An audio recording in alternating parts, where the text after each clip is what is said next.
And we're going to be talking about battle companies, Arnor and Angmar, and the rescue scenario. But first of all, how are you doing, Stephen?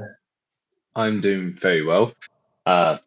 Yeah, very well. Been busy working. And how are you? How are you? What have you been up to? I have been painting lots of models. Mainly, I can't remember the last time I even played as a Lord of the Rings model. I've been painting lots of 40k stuff because still haven't played 40k, but my goodness me, the models are fun to paint. Yeah. I've just put together my winged hive tyrant. So Nice. it's huge. It's huge. But for balance, I just got there's a fell beast here, which is basically the same thing, but the stat still needs painting. Anyway, without further ado, let us dive into what has been going on in Middle Earth strategy battle game world. And for once, there's actually some stuff going on. There is. It's rare. This is our once a year. I believe it's getting a little bit of love. I'm going to admit, I was slightly blown away by the. Have you seen the new Prince Imrahil model there? They've got coming out with non-specified date. That looks beautiful.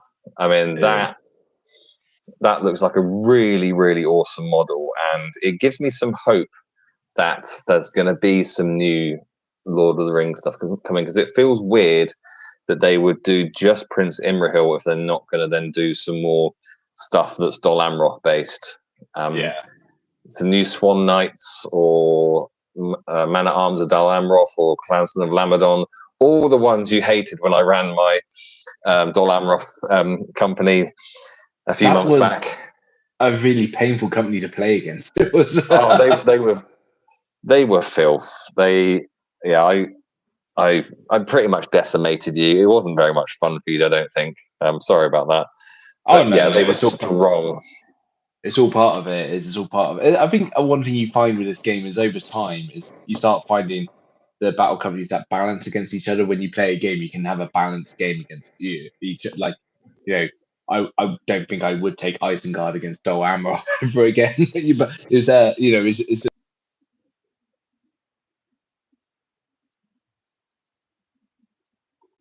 don't you? You got to learn it. You got to play it. You got to learn it. Yeah, I mean, I think that with that particular matchup, the kind of fight 4 that you get with Isengard across the board is normally really strong because you're normally fighting against a lot of fight 3 stuff. But it was too easy to get stuff that was fight 4 and above for Dol Amroth, and then all of a sudden and then your defense was quite stuck. So yeah, it wasn't the most amount of fun for you. But you also told me that there's something coming up in White Dwarf. White Dwarf. They've actually the next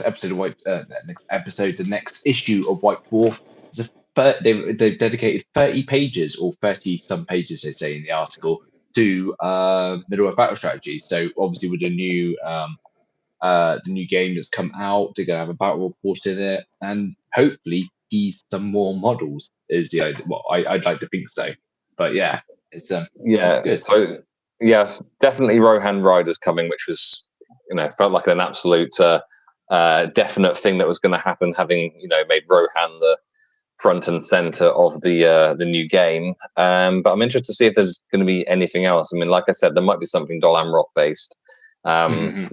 Maybe some other Rohan heroes. I don't know. I don't know what updates there'll be, but it's always nice when it's got some love, but it would feel weird if there isn't going to be something Dol Amroth other than the Prince Imrahil. But if it's just the Prince Imrahil, then it's a pretty glorious model, and just wondering how much they're going to set that back. And hello to everyone who's saying hello, and good evening as well to Andrew. Much more formal. Let's keep it formal here. Very highbrow here. No, I think it's it's promising from even just from fortnight ago when we're like, I don't know if we're going to get any more. To suddenly seeing those kind of things come out, and it's steadily growing. I think it's, if you think about all the other game systems that Warhammer have and how they kind of slowly piece and grow those systems, like. You think like when Necromunda came back, how long it took for all of that to come out. When you think Blood Bowl when it came, how long it took for all those. I feel like Middle Earth battle strategy is going to be following that path, hopefully, because there's such a love of it. There's these people here who are listening to us talk about it, and the game is so old, so it's just it's this kind of thing, so hopefully they do continue with it. And yeah, I'm looking forward to it. Yeah, and they have finally announced that there is definitely going to be another book, which we already knew, but the fact they've mentioned it must mean that it can't be too far away, which means that there will be stats for every single model in the game, I think, then. And then at that point, that is when we can start wondering whether there's going to be something with battle companies or what the community edition decides to do with the new stats as they come up. But it's going to take a while to work out what balance looks like. So yeah, it's interesting, but it's getting some love, and that's by no means a bad thing. Right, so we didn't discuss a scenario last time because we were discussing quite at length what the new edition was going to mean. So that means we're going to discuss the rescue scenario today. So allow me to explain what the rescue scenario is. Whether they have been... You do some scrolling, I'll do some reading. Whether they have been lured astray or simply got lost in the wilderness, a hero has become separated from the rest of their battle company. Seeing this as an easy opportunity to slay the hero, their enemies seek to cut them down, providing they do not suffer heavy losses in the effort. So, are you on the page yet? No, I'm still not. Okay. So we have an interesting setup where we have a 4 foot by 4 foot board. Starting positions. Both players roll a d6 when the player who scored the lowest becoming the defender. The defender then selects one hero from their battle company that they must rescue and place them in the center of the board, along with up to 2 warrior models from their battle company that are deployed within 3 inches of that hero. The attacker then places their entire battle company within 15 inches of any board edge, and then the remaining defenders they arrive at the end of turn 1, I think. So it's an interesting setup. A setup not like any other thing. Are you there yet to join in the picture? Yeah. I'm here with it, and I'm thinking that's. And now is if you're attacking and you got some horses, you're straight in there. So it's not a fun thing to play against if you are if you're the defender and you don't have cavalry and they have got cavalry. If you're dwarves and they're Rohan. Yeah, I mean, but yeah, it's the sort of one that can be a little bit unbalanced. Is that basically let me just continue this. The rest of the defender's battle company moves onto the board from the opposite board edge to the attacker at the end of the first turn. So at the end of the first turn, they get to be on the board edge. Yeah. So yeah, it's an interesting one because there has to be the balance between the 2 different companies to a degree. But you can't be good at every single scenario, which is why it's good to have different companies. But when I have played this one, I've typically chosen my hardest to kill hero because that just makes sense, because them winning or you lose if that hero dies. There's no point in making anything but your hardest to kill hero, whether that's one with the most fate points, one with the highest defense, or whatever else. And then the 2 warriors either side of that makes sense for them to be ones with shields potentially, because if they just plonk them in front of them, and if they do get charged, and then maybe you do just shield for a turn just to whilst your hero runs in the opposite direction, or if your hero's got a horse, then he can just ride off. So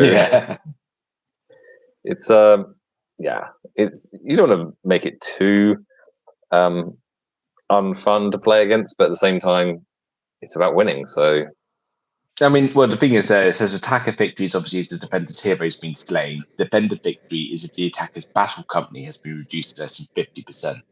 So it's been able to. You've got to kill quite a few models, and keep your main guy out the way, like So it depends how you play it. You either go all for it, charge, and hope to get to him before he gets to them, or do you play it tactically clever? Like if you're attacking, do you look at looping around? You could go in for the entire battle company kill. You know what I'm saying? Like, it's that kind of way around. Yeah, it's one where, like you said, the mobility of your army is paramount. So if you've got something which can go on a horse or a camel or a warg, then that's your main hero. Cool, run away, and then you can just regroup and then attack as you want to. And then it comes a bit of a just a bit of a slugging match, like to the death type thing. Yeah, which isn't quite as much fun. I think it's the sort of. I remember me and Ben playing this scenario before, where I was Far Harad and he was dwarves, I think. And we had loads of scenery down, and it made it so much more fascinating to have all these kind of different. Because you could kind of run away a bit, but there were certain areas that my camels couldn't get to, and there were certain bottlenecks and things which then changed where you could run to and how beneficial it was actually to run away. Because although it's with the full width of the board, you can, even with dwarves on short legs, you can still kind of start circling around the edge because the one dude you've got to kill has to start in the center. So yeah, no, definitely. I think it could also be done in one turn if you've got good shooting as well. So I mean, you do have that. I think this is kind of one of those games that definitely terrain plays. Again, another nice thing about battle companies is how you set that board up and how thematic you decide to make this. It could be, your defender is walking down a path and there's literally a bottleneck and there's bushes either side of it. And if you dare get chased by cavalry, they can start diving out, into the open field, whatever. Do you get me? Like, you can create things or just go through a town or such like this, and suddenly it's tight by the corners, there's no line of sight to shoot them, there's all of these kind of bits and pieces. You can dive out of the way so you can't get charged, and suddenly how you play tactically on it. So I think it's one of those ones that can be really boring if it's just big open battlefield. Just, I'm going to catch you in the open, let's see how it goes, because it just comes a tit for tat. Or you can make it as interesting as you want. And I think it's one of those ones, again, being someone who likes to play thematically, I would put as much into it to get as much out of it. Yeah, I think you want to be setting it up in a really fun way that you agree upon, and then you do your dice roll to see how the board gets set up. So it's nice and fair. So it's a scenario that I rate quite highly. I think it as you know, I like things being a little bit different, and this is certainly a different scenario to quite a lot of the other ones. There's there's a comment there. I can't make sense of it. No, I can't either.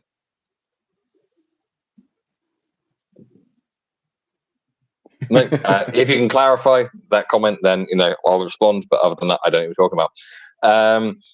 Right, so I give that scenario a 7.5 out of 10. I think it's sitting at a 7 for me in that kind of area there. So yeah. So it's a good one. Not my favourite, but it's a good one. Right, which brings us on to our good company of the week, which is the Forces of Arnor, which means I've got to bring my best Sean Bean. I cannot tell you the level of regret. I mean, I swear I say this every single time about my regret in doing this the first time. And no pity. Listen, you bastard. Arnor. Is that Arnor, you bastard. Arnor was once a great realm formed by Elendil in the Second Age. However, by the dwindling years of the Third Age, Arnor had fallen into ruin, a shadow of its former glory. Yet, In days gone by, even as it fell into despair, the kings of Arnor would send out patrols of their warriors to protect the realm against the swarms of fell creatures under the Witch King's command. Those who led these small patrols were warriors who were destined to command Arnor's armies, but did not yet possess the experience required to lead. You bastard. They would set out from Fornos with their loyal companions to fend off the orc raiding parties that threaten their home. These warbands were also used by the kings of old to explore their crumbling ruins that were once Arnor's cities, abandoned long ago in search of heirlooms of their forebears. That wasn't too bad. Golem's going to kill me later. So the starting battle company of Arnor is 5 warriors of Arnor and 2 rangers of Arnor. Fascinating, just the most fascinating initial army setup there. And your reinforcements are going to cost you 3 influence points. 1 will get you nothing. 2 will get you a hobbit archer. 3 or 4 will get you a warrior of Arnor. 5 will get you a ranger of Arnor with spear, and 6 will get you a ranger of Arnor. And I don't understand why 5 and 6 are that way around, because 5 is better than 6. But, you know, anyway, that's how it's set up. Mm-hmm. Yeah. No, that makes no sense. So, the advancements. So, a warrior of Arnor becomes a Fornost veteran. A ranger of Arnor becomes a ranger of Eregion. Eragion. Eragion. I just got Tolkien shout. A hobbit archer because of Eragion scout. A ranger of Eragion is a forest veteran, is a warrior of Arnor that has bodyguard special rule. A ranger of Eragion. You are looking at a different version of the community rules to me. Am I? You are. Well, this has been updated. Let me find this then. what version? Which version are you looking at? I don't know. Who's behind? Is it me or is it you? Possibly me. Let me go find it. We're doing so well. If you scroll right up to the top, what version are you looking at? I've got a feeling it's going to be me. It's the old one, version 3. I'm old. Why have I got that one up? Goodness me, Stephen. That's embarrassing, isn't it? Well, I will continue. Whilst you get yourself sorted, I will. I'll cut it out, or I probably won't bother. It's funny not to. So, a warrior of Arnor becomes a knight of Arnor. This has been updated because of the Rise of Angmar supplement, I think, that came out towards the end of last year, in which Arnor finally got some cavalry. So, I think that's where the issue has come in. So, warrior of Arnor becomes a knight of Arnor. A ranger of Arnor becomes a ranger of Eregion. A hobbit archer becomes an Eregion scout. And in terms of those couple of upgrades there to ranger of Eregion and Eregion scout, that is exactly the same thing, but they have the woodland creature special rule, which pretty lame, if I'm honest. But there we go. Are you up to speed, or shall I carry on? I've got it downloaded now. I just got to get back to the page a bit. Okay. So the company special rules that hobbits do not count towards your bow limit, which is interesting. And the company hero upgrade, defend the north. It is the hero's sworn duty to protect the realm of Arnor no matter the cost. The hero will automatically pass the first courage test it must take for their force being broken. So that's kind of helpful for hanging around a bit. Yeah. So, yeah. Are you with us yet? I am with you. I'm just thinking there's a bit, I mean, apart from the company special rule, the Hobbit not counting towards the bow limit, which is handy to have, because, but again, they're honestly shots. Let's face it, their bows aren't, their bows aren't great, but they hit on threes, I think. So, it's not, it's as good as good as any shooting out there. Yeah. So I am back together with you. So yeah. So you want me to go through them? Let's do the stat lines. So you go for the Warrior of Arnor. So the Warrior Arnor is heavy armor, sword, shield, and spear. And they also have hatred to Angmar, so it's +1 to wound models with Angmar keyword. Their movement is 6, fight is 4, 3+, strength is 3, defense is 6, lovely. Attacks 1, wounds 1, and courage 2. So. Yes, indeed. And Ranger of Arnor has just got armor, sword, and bow with the optional war gear of spear, which is why it's confusing that they have it that way around on the the list there. But anyway, they have a fight 4 and a 3+ for shooting, strength 3, defense 4, attacks 1, wounds 1, and courage 3. Indeed. So.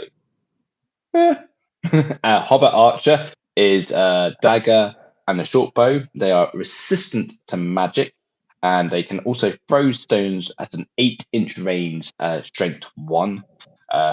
Then the stat line, their movement is 4 inches, as fast as their hairy little feet can go. And their fight is 2, 3+, strength 2, defense 3, attacks 1, wounds 1, and courage 3. So, yeah, that's hobbits for you. And I made a mistake. I realised as you were reading out the Warrior of Arnor thing, they are 4+ for shooting, not 3+. Okay. So we are cooking with gas with everything that's going so perfectly well tonight. Look, it's 1 for 1. Like we're equal. Like it cancels out. Yeah, completely equal. I definitely put it on opposite sides of the scales. There's no movement. It's just solid. Definitely the same. So a Knight of Arnor is the same as a Warrior of Arnor, except they have a horse and they have a war spear. So that's what a Knight of Arnor is. And then Ranger of Region is a ranger with woodland creature special rule, and same with the Scout of Region. Yeah. Hobbit Archer, woodland creature. What do you think of those? I mean, straight off the bat, Warrior of Arnor, fight 4 and defense 6, and then obviously the shield. So, quite good out the gate, just as a start. Ranger of Arnor, 3+ on the shoot. Again, it's just a standard bow, isn't it? So it's not that strong, is it? But yeah, no, I think it's you get 5 Warriors of Arnor, so you got quite strong off the bat there, and then also the fact that they can get on horses is quite nice. So yeah. Yeah, I mean, I think the Arnor Battle Company before, I don't remember ever really doing anything with it. I mean, I think I just skipped over because it didn't seem very interesting. Now they've got cavalry, it kind of changes everything. So if you've got fight 4 things on cavalry, and the war spear that the Knights of Arnor get gives them +1 to wound on if they charge. So you've got solid shooting, you've got fight 4 across the board, and you've got, whilst you haven't got anything that goes above strength 3, you have got +1 to wound if you're charging around with your horses. So having the and as well, you could have a few hobbits in there as well, and it starts to look a little bit better with the shooting as well, because you can get your shooting numbers up. Because as rubbish as hobbits are at fighting, chuck a couple of them on a nearby objective, like your closest objective, and just sit there throwing stones or shooting bows, or I think they're a bit better. At the end of the day, they're there to be. I mean, you don't know. Like they're shooting, they might end up getting the experience, and they might end up getting some decent rolls down the way. But yeah, it's not bad. It's not a bad company to start with. I don't think. I think one reason I never looked at it was just basically because the models just didn't exist. It was just you. It was absolute fortune to get them. They've re-released them now. It's like 50 quid for Oh yeah, I Warhound. mean, they were impossible to get hold of for any reasonable sum of money in like the old metal sculpts that there were, and so they did the whole thing with Arnor and Angmar, which is why I've lumped them into this one episode together. And when they released the new models, they're absolutely extortionate. Same with the Angmar stuff. Like you were paying like 32 quid for 2 nights. Yeah. So if you wanted to get 5 nights for a full company, you're looking at you're looking at 100 quid just on nights. Yeah. And then I don't know how much how much the Warriors are, the standard ones, but I'm sure they're not cheap because no, they're not. The 50-something quid day. I just had them up there a second ago. The 50-something quid Warriors of Arnor Warband on the website at the present moment, and that's 50, just everyone. 57 quid for 57 quid for 12. Yeah, that's, and I think it's unnecessarily expensive because it's yeah. It feels unnecessarily expensive for them to be like basically £5 a model. Yeah, like because they're old sculpts. All they've done is just gone, oh, we'll make these again. Oh, I made some. That'll be £57, please. Like it feels, like slightly insultingly expensive. But I guess people have paid it. But the thing is, I say people have paid it. I was quite excited about all this kind of stuff coming up, and I'll talk about it more so with the Angmar models. But when the prices came up, I'm like, I can't justify it. Like I think like the werewolves, which you can get in the Angmar company we'll be talking about in a bit. I think that was something like 25 quid for 2 models. That it's just like no, because I can go and get a 3D print of a werewolf type model and put it on the right size base for a £5. Like there's the most frustrating thing about all of this is just like they've got everything there, to make this amazing for all of us. And they still have the competitions like Warhammer World, but that's the only place where you have to use Warhammer sculpt. Do you get me? Like, anywhere else you can use the 3D print and off you go. And then just, to me, it makes no sense. Like, why not? I don't know. I don't know how the business model works on there. They've got the IP. They're worth billions, so they're probably doing it better than we would. But we're on the wrong end of it. But I don't know what you're on about. We do better. I'm a self-made millionaire from this podcast alone. No, I think that if you want to do an Arnor company, then there are some great stuff. There's some great prints on Etsy. No one's going to care, and you're not going to be playing at Warhammer World because you're playing battle companies. But yeah, I mean, my biggest. I mean, I think this is a solid company. I'm probably going to give it like somewhere between a 6 and a 7. But I think I would probably never choose to play with them because it just isn't very interesting. No, it's I mean, when we contrast in a minute the variety and the special rules and the excitement of Angmar in a minute, it's like chalk and cheese. I mean, I think you can get this company, you can get some upgrades. You're probably going to do a duelist. You're probably going to do a knight as your leader or something, get him a horse straight away. And maybe, if you want to be kind of thematic with the rest of the Arnor army, you're going to choose someone to be Malbeth the Seer, and who can be one of your, he can be a sorcerer, just to be a little bit themey. Something like that. Maybe you'll choose, you've got good shooting, maybe you'll go down a sharpshooter like that. But like nothing about it makes me go, yes, I'm super excited to play with this. I'll be honest with you, it's the kind of army that makes me think I'm going to go buy a beige Volvo with beige leather seats with my beige pants and my light blue shirt and my brown belt, like, just because I'm gonna That's what play I'm it wearing. safe.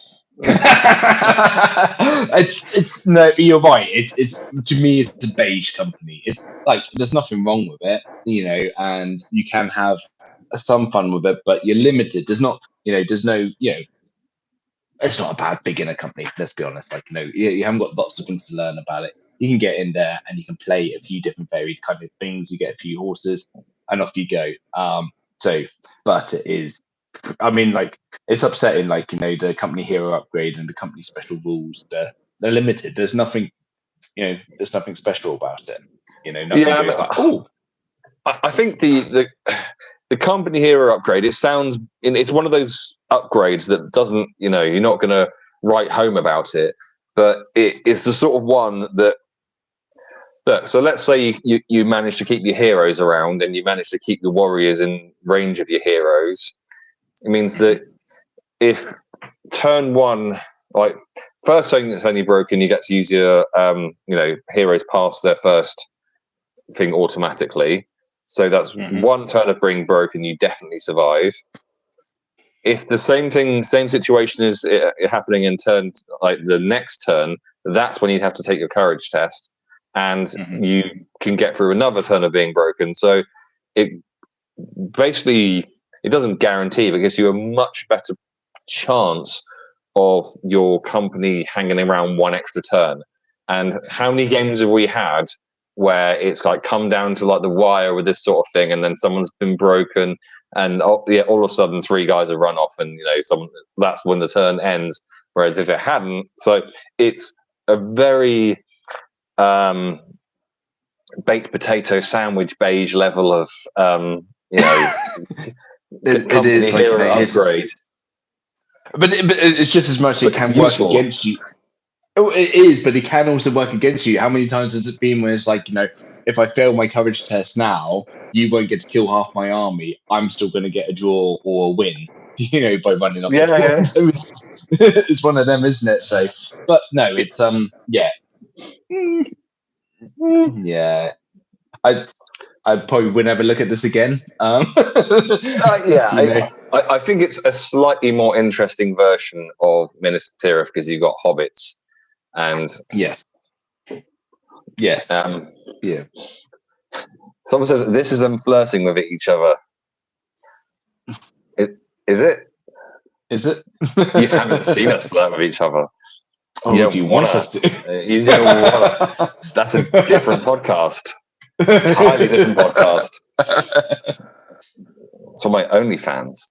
God, Jesus, God no. So I think that I will give these a 6.5 out of 10 for how well it will play, and I'll give it I'm going to give it like a 2 out of 10 for how exciting it would be. I was literally sitting on a 5. I was just this middle ground beige. Yeah, it's safe. It's a Ford Transit fan. They'll be insulting a Ford Transit fan.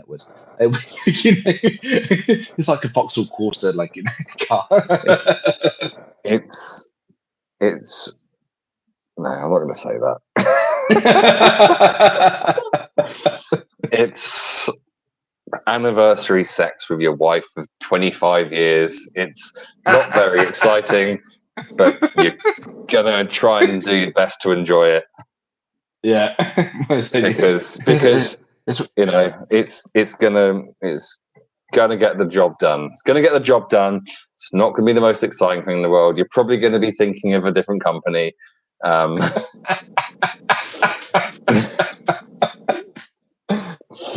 So it's literally no idea where that came from, but there we go. So yeah, that was fun. Angmar. Oh God, I haven't got any water. I've just ran out of water. I can't do a golem. I can't do golem at the best of times. Least of all when I haven't got any water hand. But Stephen, entertain the people for 30 seconds. I say, what can I do to entertain you? I haven't got a clue what I'm doing here, really. And when he leaves me on my own unattended, God knows what could happen. I have no idea where that.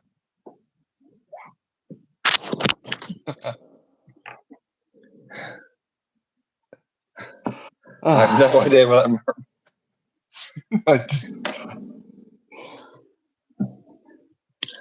I'll tell you what, some of the viewers on YouTube are interesting. Yeah. Either don't feed the trolls or just don't care what they say, Yeah. Or both. Or maybe they're not trolls. Don't care. Moves us on to Angmar, which I have a special place in my heart. They were the first evil company I ever ran, and they were a disaster. Well, they weren't. I'll tell you why in a minute. Anyway, apparently I've got to do this. No, it's not there at all today. As the power of the Witch King of Angmar grew, the realm of Angmar began to wane. Its once proud cities fell into ruin and despair. A prime target for the forces of Angmar to assail and conquer their places. Under the Witch King's command, orc warbands would attack these fallen cities, delivering them from that dark ruler precious. For only a few orcs would be needed to prize these cities from the depleted forces of Arnor. These warbands were led by the most opportunistic of all the Angmar orcs, those whose main aim to plunder, backstab, and murder their way into the head of the Witch King's army. That there are more than mere orcs in these warbands. Orcs and the relentless cries of the orcs lure them to their spirits of those long since dead. Now, bound to the Witch King, these would sometimes fight alongside the living king, if the Witch King willed it. God, that just got worse and worse. I just don't have it anymore. I just don't have it. No. I'll let you off. No, don't. It was fucking shit. Tell us about the starting battle company. So, starting battle company. So you get 3 Angmar orcs with shields. You get 2 Angmar orcs with spears. 1 Angmar orc with 2-handed weapon. 1 Angmar orc with orc bow, and 2 wild wargs. And for your influence reinforcement type stuff, good sentence. 1 will get you nothing. 2 will get you a wild warg. 3 or 4 will get you an Angmar orc with choice of war gear. 5 will get you a warrior of Khan Doom. 6 will get you a roll on the special chart. Now, on the special chart, 1 or 2 will get you an orc tracker. 3 to 4 will get you an Angmar warg rider. A 5 will get you a dead marsh spectre, and a 6 will get you a werewolf. Dead marsh spectres, they are rare 3, so you're allowed 3 of them in your company, and werewolves, so you're only allowed 1. Neither dead marsh spectres nor werewolves can gain experience, and therefore can never be heroes. Only in our hearts. No. Can they be our heroes? So, advancements. Tracker. Angmar orc becomes an Angmar warg rider. An Angmar orc with spear becomes an Angmar warg rider with throwing spear. And a wild warg becomes an Angmar warg rider. There you go. You just imagine, just that bit is a wild warg going, I've done really well, and just goes along and picks up an orc and says, "You're with me now," and off we go. Off we go. Yeah. Company hero upgrade, one of the most fascinating, I think. Gaze of the Dead. Resurrected by the dark power of the Witch King, the hero now possesses the ability to freeze the hearts of its enemies, leaving them rooted to the spot. During its move phase, the hero may target a single enemy model within 6 inches. The target must then take a courage test. If the test is passed, the target is unaffected. If the test is failed, the target may not move for the remainder of the turn. That's nice. It's tactically fascinating. Right, before we dive into and I start gushing over Angmar, let's do the stat lines. So after you. So Angmar Orc has armor and sword with optionals of a bow, shield, and spear. Their movement is 6, fight 3, 5 plus, strength 3, defense 4, attack 1, wounds 1, courage 2. And then a wild warg has got claws and fangs. Movement 10 inches, fight 3 with a 6 plus for whatever warg type shooting they fancy doing on a given day. Strength 4, defense 4, 1 attack, 1 wound, and a courage of 2. A warrior Arcan Dumb has armor, shield, and optional spear. They are also glory seekers. This model receives a +1 to their to wound rolls when making strikes against the hero. Oh, nice. Their movement 6, fight 3, 4 plus, strength 4, defense 5, attacks 1, wounds 1, and courage 3. And then on to the orc tracker. So that has an orc tracker has a dagger and an orc bow with the option of a warg underneath his bum. Movement 6, fight 3, 4 plus for shooting, strength 3, defense 3, 1 attack, 1 wound, and courage of 2. Then you have Warg Rider. Sorry, I completely lost my page there. Warg Rider. So it's armor, sword, and warg. Optional bow, shield, and throwing spears. I mean, it says Warg Rider movement 6, but it's 10, isn't it, with a warg, isn't it? So yeah, so the rider is 6 inches and the warg is 10. Fight 3, 5 plus, strength 3, defense 4, armor 1, wound 1, and courage 2. And on to the Dead Marsh Spectres, who have heavy armor and a sword. They have the Blades of the Dead special rule, which means that when they make strikes against when you go to wound them, rather than wounding against their defense, they wound against their courage. They also cause terror, so you have to do a courage test to charge them. And they have the special rule, a fell light is in them. So it has a 12-inch range, and they can choose one model. They can make them take a courage test. If they fail the courage test, then that model can be made to make a full move, even if they have already moved.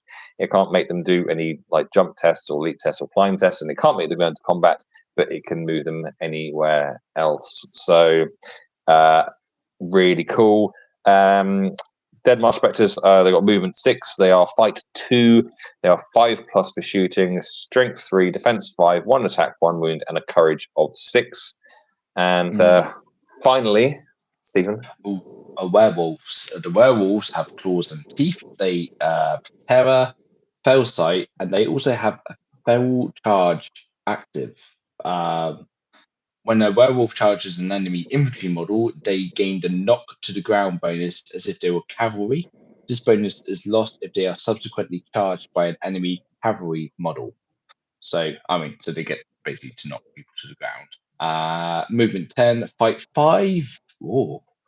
5 plus.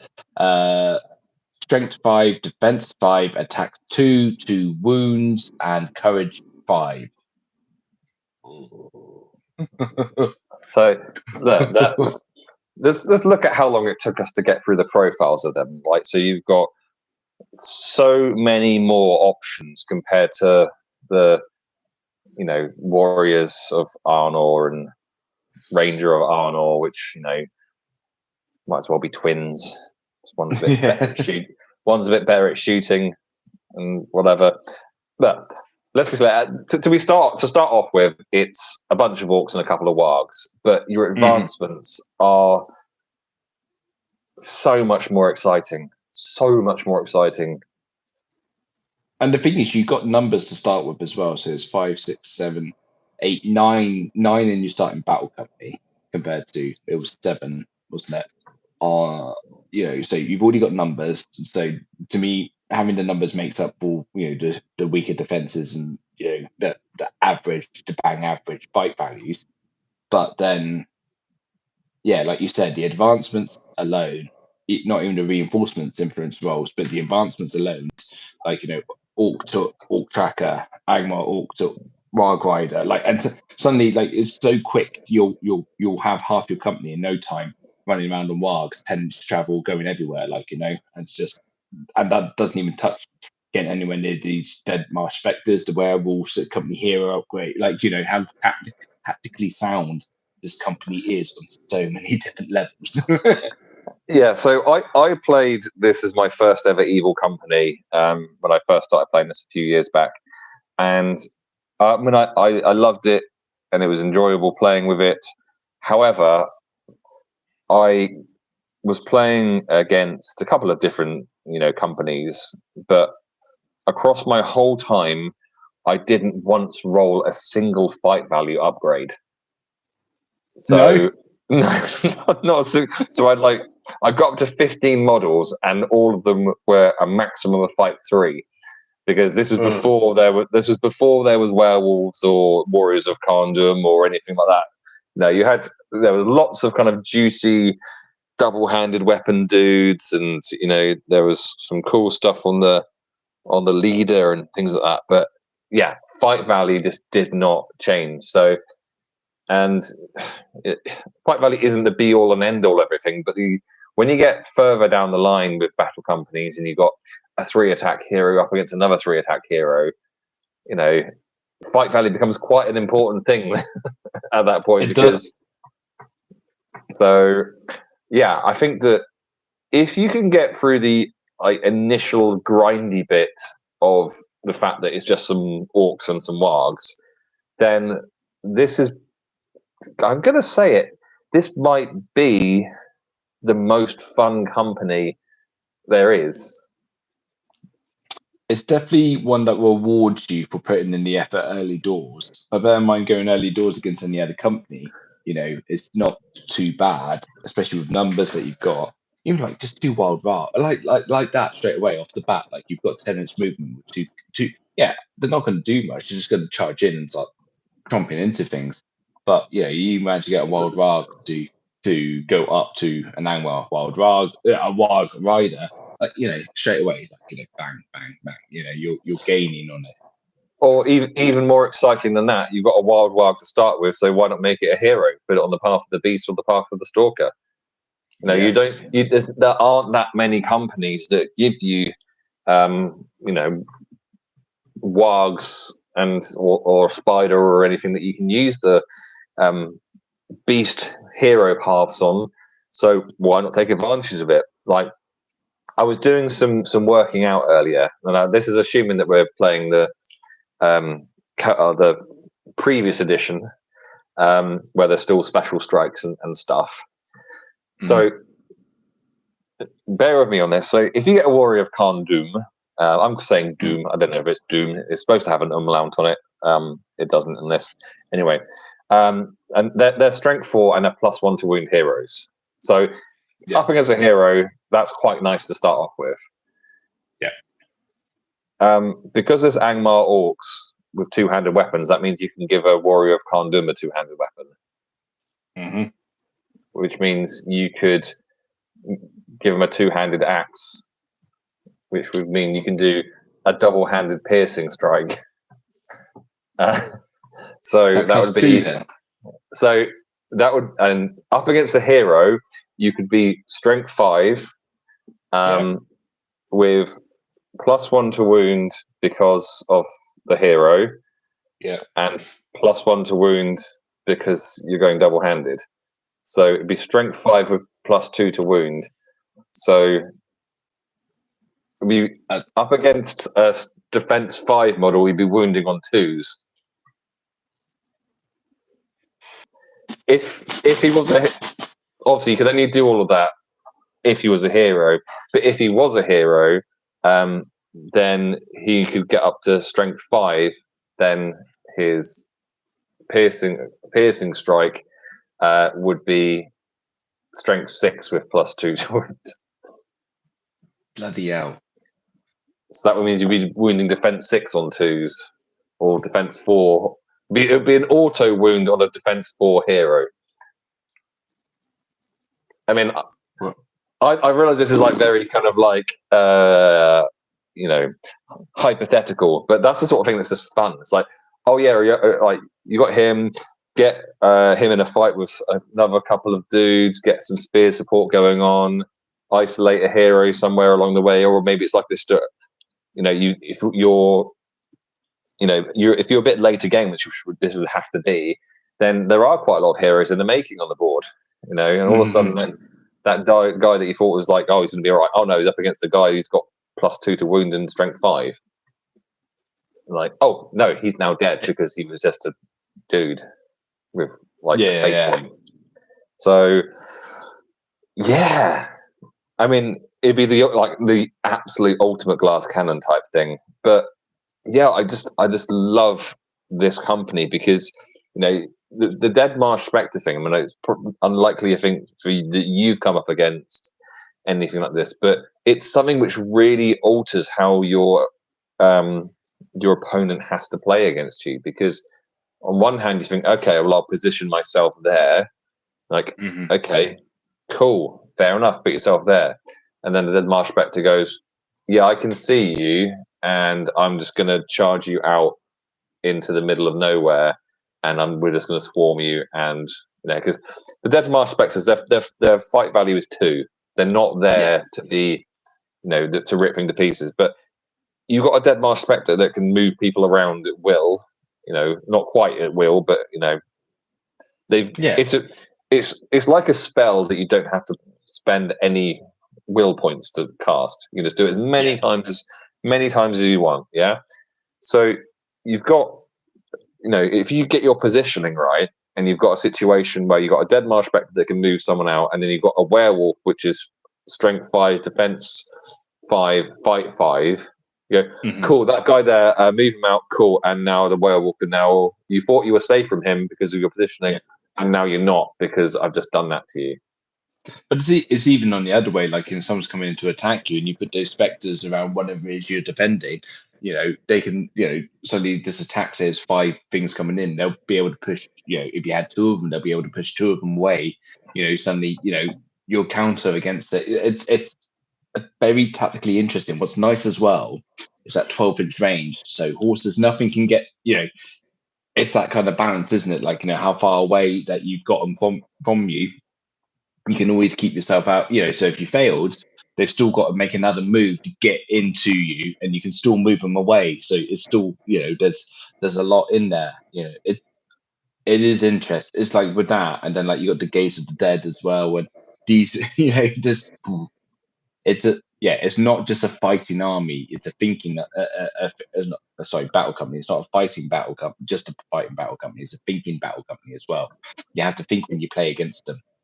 Yeah, 100%. Because whether it's because of the Dead Marsh Spectre thing or the Gaze of the Dead, company hero upgrade, with either of those, once they've made the move, or whether they, if it's the hero upgrade, they cannot move again that turn. So if you're playing in a situation where there's a bit more scenery going on, it's a bit tighter with things, then all of a sudden that, if you target the person at the front and they fail their courage test, they then can't move. And if they're at the front and there's no space either side of them because maybe they thought they were being clever with their positioning, whatever, and there's no space to the left or right, or it's a thin bottleneck. It's like, cool, those 4 guys that were behind that were going to do something, they can't do anything now because this guy can't move, and you can't move models through each other.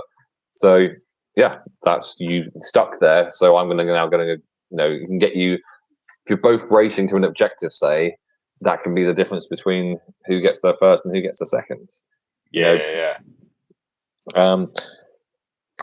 Downsides, shooting, and they were awkward to start with. Like, it's that, like, but I think we're shooting and shooting. It's you've got you've only got 1 bow to start with. It's just if you roll, you get choice of 4 gear. So there's not many people that you're going to end up having shooting in it. Yeah, I mean, when I used them, I was probably naive in thinking that shooting was not terrible. It is with orcs, it's honesty shots. However, I think it's kind of nearly counteracted by the fact that you've got, you have got wild riders and they have got throwing spears, so you can, in theory, either use your throwing spears charging in, or alternatively, if there's something 18 inches away, you can move 10 inches and then you can throw a throwing spear 8 inches. Yeah. Yes, it'll be hitting on a 6. Let's not pretend it's not, but it's a 1 in 6 chance of giving a strength 3 hit, which is, it's something to be thinking about, and it also changes slightly how your opponent has to think about where they're going to position themselves. Oh yeah, I'll position myself just there. Oh yeah, you're 6 inches away, or so you're 7 inches away. You're more than 6 inches away. I don't care. I've got a throwing spear. I can just still throw a throwing spear at you. Yeah, you're on an objective, and I'm not quite there. Cool, I've got a throwing spear. I'm probably not going to hit, but it's something which has to be, thought about. Yeah. So, but those kind of things, though, although they may not hit, when you're defending against that kind of thing, you have to make the decision: am I going to keep the person in the open? Am I going to do this? They could do that. It's even just at that point to give the opposition person that added point of thinking. They're like, am I going to risk this? I know it's like, it's a 1 in 6, but it's still a 1 in 6. Like, it's not a 0 in 6. It's not impossible. Yeah. So if I was to run this company again with these kind of new rules, I would be ignoring the orc with bow, because I'd want him to get the advancement, which takes him up to an orc tracker, because that puts his shooting up to 4+ rather than 5+. So he would definitely not be a hero. I would definitely have a one of the wargs being on the path of the beast or the path of the stalker. Probably the path of the beast. I would think. I'd probably have an Angmar orc with shield as my leader on probably something like path of the general, because I feel like getting, courage is going to be an issue, and so if you can get a general model there who gets his fight value up and gets his stand fast bigger and gets his, maybe gets a banner effect, be cool. And probably something like, a warrior or a duelist or something like that. That's just a bit more, try and make one of them a bit more fighty. But yeah, it's not the initial models that you're going to be that excited about. It's going to be the advancements. And it's also one of those things like, yes, you would get, obviously the improvements on your models, but it's the other models which are already just out the box off the start strong models. Or have already got juicy things in there as well, like, so it's what's quite nice is like, obviously you'd have, a path, hero in the making, and then so on and so forth and everything like that. It takes time, whereas you just a couple dice rolls and you could already have something that's got a load of juice to, got those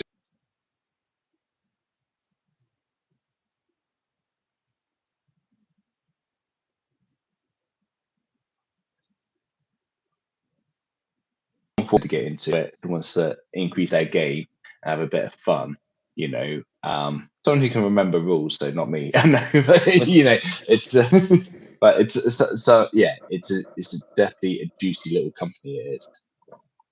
Yeah, I mean, I'm just looking through the different paths and wondering about, whether I might do it differently to how I just said, but I do like the idea of one of them being a defender or maybe a martyr, just because it just makes it is more rules to remember. But I quite like companies that have got special rules and stuff and things to think about, this because it can, it, like I said, it makes them more delicious and flavoursome. How about minstrel? Get one of them as minstrel. just add some more stuff. Melody disdain, melody despair. Like, you know.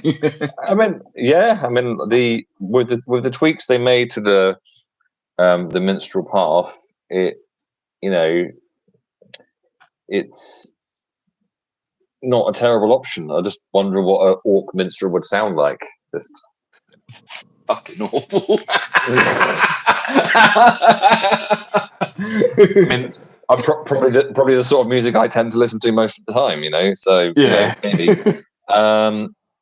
Yeah, I'm just wondering between Path of the Beast. See, look, this is already just so much more interesting to even consider than the Arnor warriors. Like, yeah, I think, yeah, Path of the Beast. I think. Yeah, no, I think you're right. Path of the Beast there. And just could you imagine getting terror, more terror, more terror, more that, more terror, more terror, even more terror. Oh, and the other thing with that's if you can get a werewolf and a dead marsh spectre in combination, because the other thing is that when we skipped over it with the werewolves is that they've got the fell sight special rule, which means that they don't have to have line of sight in order to charge. So it's not even that Path of the Beast, a roll of a 9 gets fell sight for your warg hero. So it's not even that they have to be fully brought out into view; they just have to be brought closer. So you could put dead marsh spectres up. I'm quite a fan of there being some height in scenery and stuff like that, a bit of height variation. Put a dead marsh spectre up somewhere central in the battlefield, 12-inch range all around of like what you can see. And just go, you're going to move. There's a chance I'm going to move you here now. There's a chance I'm going to move you here now, and it would just completely you have 3 of them. You could have full central battlefield control. Because I don't want to move him there because then they might fail that courage test. And unless you're fighting elves at courage 5, and then you just screwed, maybe. But yeah, I mean that's the downside to the dead marsh spectres. That it is a courage test, and if you're playing against something that's courage 4 plus, under the old rules of what courage means, then people are going to pass more often than they're going to fail. But it's when they fail, because it's a free special rule to use each turn. If they do fail, then but there's the fact that it's free as well. It doesn't cost anything at the end of the day. And as much as they are, like you were saying, they're fight 2, but they're still not bad. Defense 5, heavy armor, sword. Like if they end up in the battle, they're not. Well,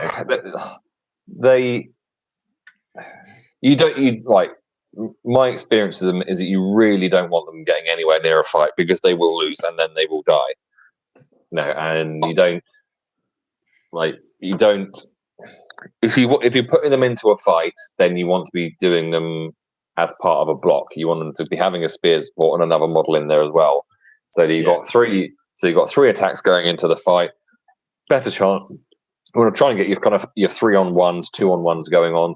So because if it does come down to it, and they're against someone who has got courage 3, then you're wounding on 4s. So they're defense 6, courage 3. Is that what Arnor was? Let me double check. So if he's up against an Arnor warrior, defense 6 but courage 2. So your strength 3 warrior is wounding on 4s. Yeah, as opposed to 6s. It's not bad. It's I think it's. It goes from a 1 in 6 to a 50-50. It's triples your odds of wounding. So it's they're a really good all-round company. They all against a high courage army like elves. It's not very much fun because you don't get to get the advantage of all of the nice things that you want to be able to use, particularly. However, elves are never fun to play against for anyone. So no, I was literally going to say that, like, elves are hard work no matter who or what you are. Like, but like you said, your, the extra special rules, the juicy little bits of it against elves are, you don't get to use them. You don't get to use those extra, which is. Yeah. So I'm going to give this Angmar version a 9 out of 10. And the only reason it isn't higher is because of the initial grind. But yeah. I think there's just, and if we're going to rate them on fun, I'm going to give them a 10. There's so much fun to be having with them. I think I'm the same as you there. I'm definitely like, a 9 out of, well, they look fun and they look interesting. I definitely think it's now, having been in the game, I haven't played it a while, but it's one of those ones now looking, if I was to come back into, and pick up a new company, they're definitely up on the list. The cat with a sunflower. So a little visitor wearing her collar of shame. I'm just checking something as well. No.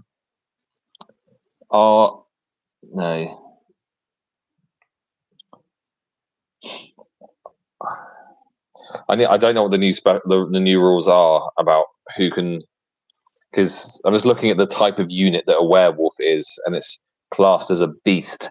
I don't know if that means it can do brutal power attacks or anything, or if that's just monsters. So I haven't got the new rule book. So I should probably leave it off to you. I haven't read it in the last. I've been so busy with work. I haven't looked into it anymore. No. Yeah. Well, a warg is classified as a beast as well, and wargs can't do that, so probably not.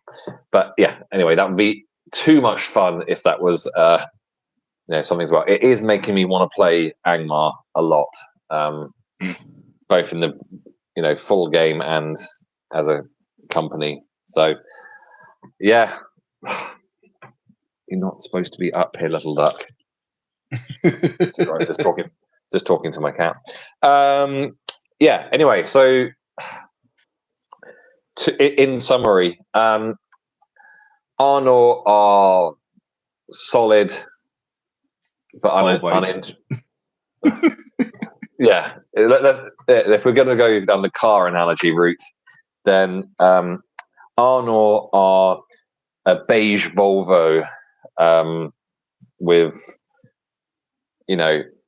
just a tiny bit of gold trim, like not a lot, just subtle, just subtle, just enough to make you think that you're doing something really fun. But showing a bit of ankle. Yeah, they'll get you there safely, home on time, to go and have your boring sex with your boring wife or husband. So that's what Arnor are, and Angmar is a Need for Speed. Is a no, it's a dodgily converted Ford Transit van with a bed in the back. Look, is it gonna get you there on time? Maybe. Is it going to be difficult to drive? Yes, it is. Is there the chance of a lot of fun once you get there? Absolutely, there is. There you go. That analogy works. So you can decide what sort of person you are, but no, I think Arnor are very beginner friendly. In the most part, not a lot to remember. And their +1 to wound to Angmar makes them a bit filthy. It would be really interesting to do an Arnor Angmar, series of shotgun Angmar for me. Thanks. You can have Arnor. Look, I will dress head to toe in beige with my little paddy hat and my belt, and I will have my beige sketch trainers and my beige socks. And yeah, I will talk about my golf scores. Sounds great. No, and my prostate. And the results of your most recent prostate exam. Yeah. I mean, yeah, whatever works, mate. Yeah. So that's what I think about all that. So, anything else to say on all of it? No. I think that's everything there. I think the Angmar very interesting, Arnor very beige, but yeah, it's like I said, like you said, Arnor is a good beginner company. Very strong, get you there. Angmar is a bit more spicy, a bit more fun. I think you've got to play the battle company or two to understand the rules a bit, but definitely worth having a go. It's a bit more fun and it's a bit more, a little bit more Swiss Army knife. You can do a few more things, but it does have a couple dull blades in it. So yeah. Yeah. So that is it from this episode of Good Enough Battle Companies podcast. I'm just looking down and seeing what we'll be talking about in our next episode in a couple of weeks' time, and it will be Lake Town and Goblin Town. Goblin Town's a bit. So Lake Town is lots of Lake Town militia, and it forces you to have Lake Town guards as your hero models. So no choice there. And Goblin Town is lots of goblins. Wow. So Lake Town gives you a 20 limit on your company, and Goblin Town gives you 25, I think. But it's literally just lots of goblins. So, I mean, that's basically. We don't need to do that now. We've basically covered it. There you go. Loads of goblins. Loads of goblins. Backstabbers. No. That's it. Well, oh my god, is that it? Literally, there's nothing in their sheet. Yeah, I mean, let's do it now. It's loads of goblins and cool. Loads of goblins, two-handed weapons. Goblin becomes a mercenary. Oh my god, there's nothing. I feel we need to do another one.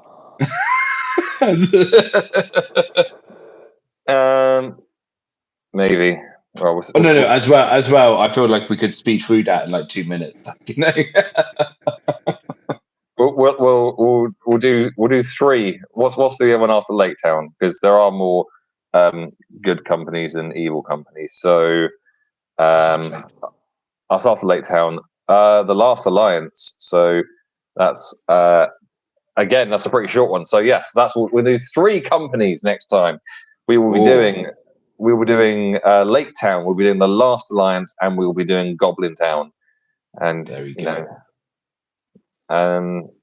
Yeah, that's about it, really. That's it. Well, no, thank you everyone for listening. We've had a few people watching us the whole way through. It looks like so. Thanks for being on. Yeah, and if you have any questions, then it's a bit late. Yeah, it's a bit late. Or drop. Should have thought that. Or drop comments and